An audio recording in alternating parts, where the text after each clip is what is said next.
Assalamualaikum warahmatullahi wabarakatuh. Nahmadu wa nasta'inu wa nastaghfiruhu wa na'udzu billahi min syururi anfusina wa min sayyiati a'malina.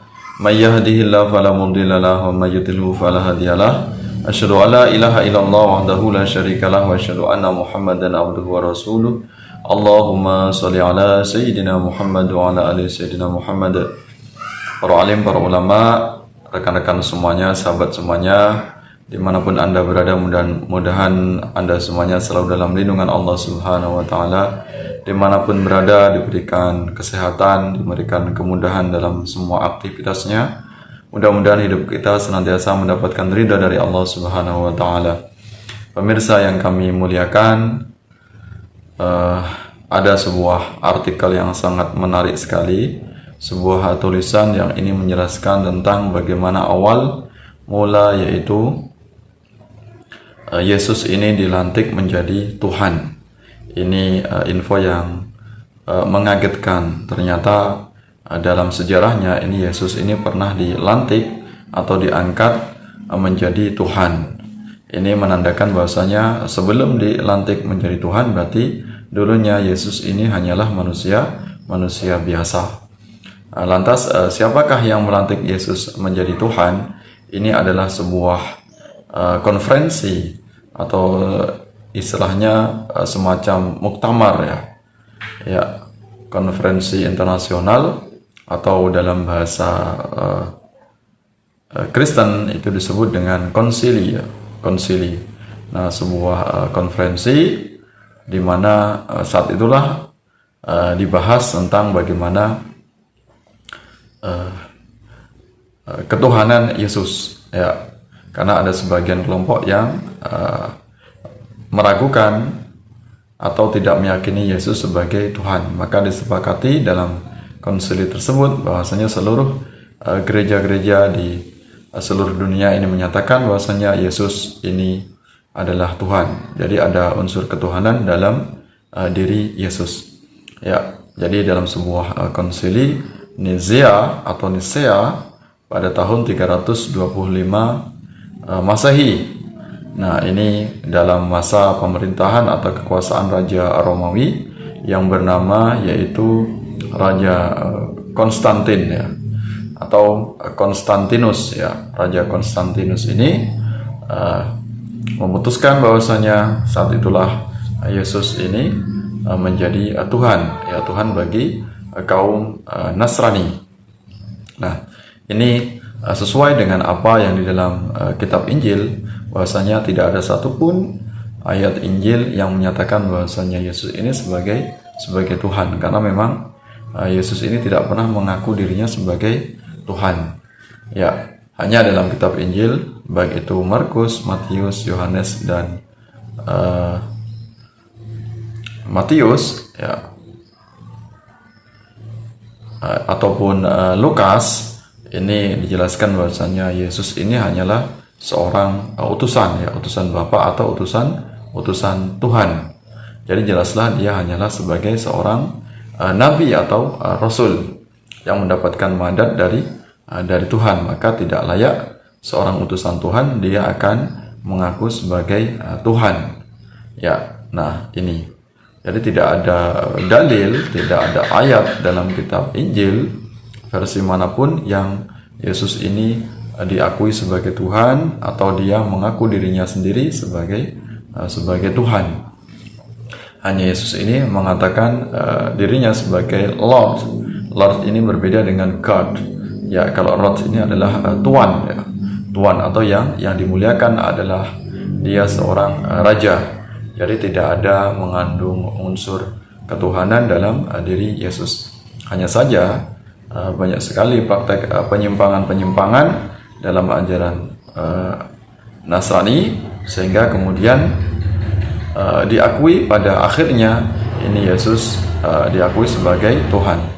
Jelaslah bahwasanya dalam diri Yesus ini tidak ada mengandung unsur ketuhanan, ya. Maka sangat tidak mungkin dia manusia biasa yang terdiri dari darah, tulang, dan daging kok kemudian ada unsur ketuhanan di dalam dirinya. Memang kita faham bahwasanya Tuhan itu maha kuasa, ya, maha besar, maha agung. dia bisa berbuat sekehendaknya atau sesuai dengan apa yang dia kehendaki. Namun bukan berarti kemudian Tuhan seenaknya yang nanti pada akhirnya akan merendahkan derajat Tuhan itu sendiri ya. Tuhan itu maha kuasa, tapi tetap Tuhan itu dengan berbuat apa yang itu menjadikan dirinya agung dan mulia. Ya, bukan berarti Tuhan akan merendahkan dirinya. Kalau Tuhan itu berkehendak sebebas-bebasnya, maka nanti tidak ada bedanya Tuhan dengan manusia.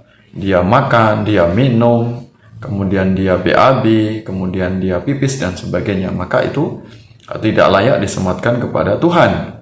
Ya, jadi kita perlu membedakan antara sifat-sifat Tuhan dengan sifat manusia.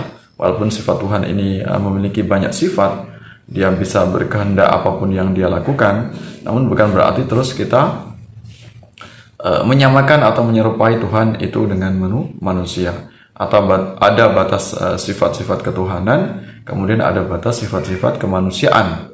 Ya, jadi sangat tidak layak kalau kemudian Tuhan ini disifati dengan sifat-sifat manusia, seperti dia tidur, dia makan, dia kemudian dilahirkan, kemudian dia melahirkan, kemudian sifat-sifat insaniah lainnya, sifat kemanusiaan ini sangat tidak mungkin. Ya, jadi tidak tepat kemudian kalau Tuhan itu maha kuasa, kemudian dia berbuat sekehendaknya, yang itu nanti bukan akan memuliakan Tuhan itu sendiri, justru akan mencederai sifat-sifat ketuhanannya. Ya, nah itu. Nah, dengan adanya info semacam ini, dengan sebuah fakta sejarah yang kita ungkap ini, maka ini mudah-mudahan bisa dipahami oleh kaum Nasrani, saudara kita. Ya, mudah-mudahan bahwasanya dalam sejarahnya dulu Yesus ini pernah dilantik menjadi Tuhan. Ini mudah-mudahan mereka semuanya bisa memahaminya.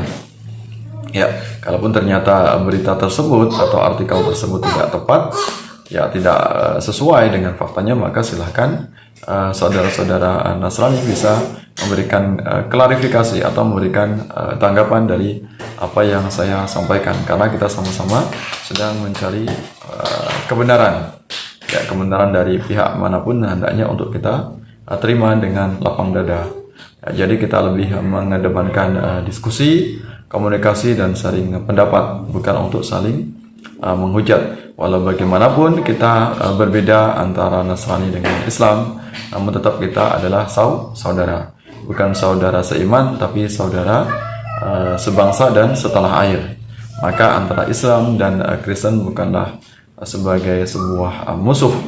Ini sebagaimana dicontohkan oleh baginda Rasulullah SAW yang juga bersahabat dengan kaum ahli kitab di Madinah, baik itu kepada Nasrani maupun kaum Yahudi.